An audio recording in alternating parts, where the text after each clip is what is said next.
When the Lord directed me to go back to Asia, I wasn't sure what to expect. I had scouted the area, I had a plan and had a really good team in place, but little did I know that when I arrived, a typhoon would level the city that I was in and flood my house, and around the same time my team would fall apart. So there for about a month I was alone and honestly wondering if I was supposed to be there in the first place. It was during that time that God taught me a lot about perseverance, about trusting Him through times like that.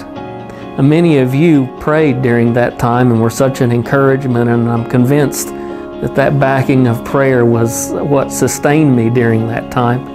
And God answered.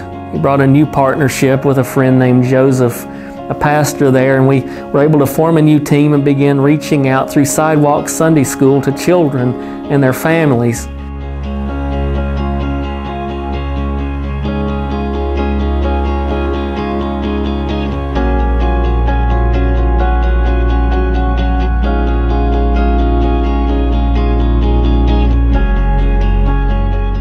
And as we reached the children and reached families, we began to see an interest in a new church. And I remember that day in November when we launched our first service, and I installed Joseph as the pastor of that church, and thinking what an amazing day that 2 months earlier there was nothing. A dream seemed to have died, and now there was a brand new church because of God's faithfulness.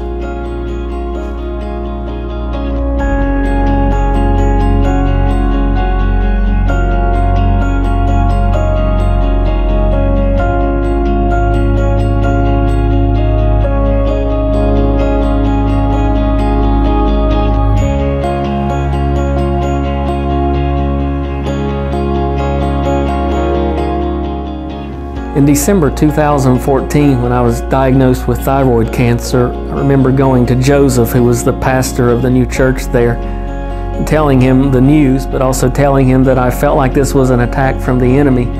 Instead of feeling sorry for ourselves, let's counterattack the enemy and use it as an outreach. So we decided to have a going away party, as I was going to have to return to the States for a while for treatment, and using the going away party as an outreach.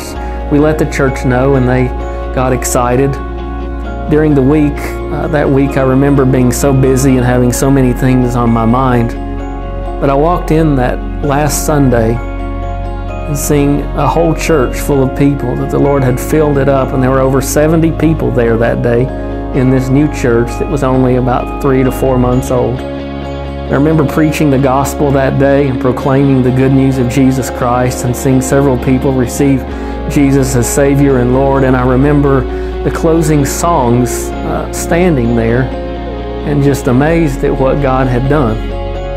That there was an amazing pastor there, standing there pastoring the church, and a worship team leading people in worship, and some leaders and helpers who could help Joseph, and a church full of worshipers in a building that God had provided in a miraculous way for us. And I drove away that day with tears in my eyes, because my thought was, from the ashes of a dream that had died, God had built a church. Jesus had built His church. And I thought that day, isn't that the gospel? From the ashes of our sin, that Jesus forgives, that from the ashes of broken dreams and broken relationships, Jesus builds, that from the ashes of a broken world, Jesus redeems. And that's the gospel, that Jesus redeems. So why Asia?